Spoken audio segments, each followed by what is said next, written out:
So here, as I was saying, I'll cut this 12,000 by 100 to give me 120. Then I'll add millimeter, 120 millimeter. So what I'm cutting here is 120 millimeter, 120 millimeter. If you add here, you also get 120 millimeter.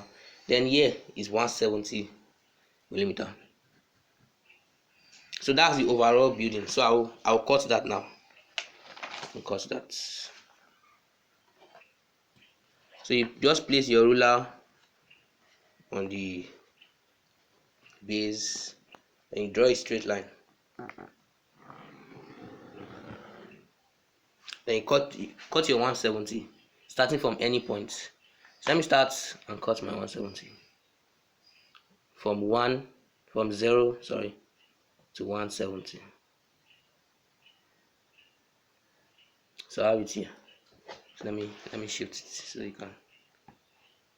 Yes, that's from 0 to 170. So I'll use my my protractor to cut something else to cut the 120 upward. So I will put it here, right here, and I'll cut my 90 degree. So this 90 degree here, I'll trace it up.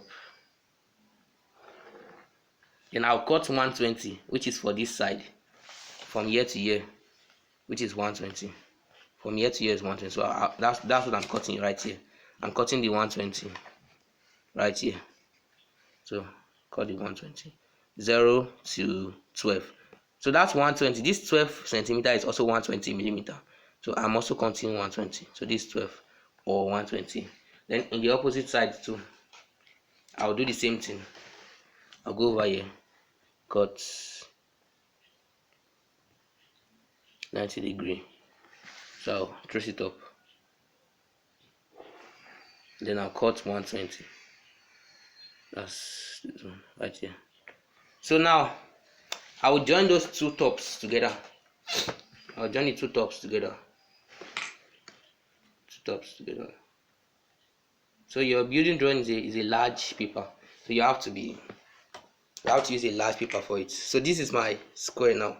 This is the square I've been trying to draw right here. Yes. So it's now clear. It's now clear. This is it right here. Let's see if I can adjust the camera. Okay. Maybe I can take it.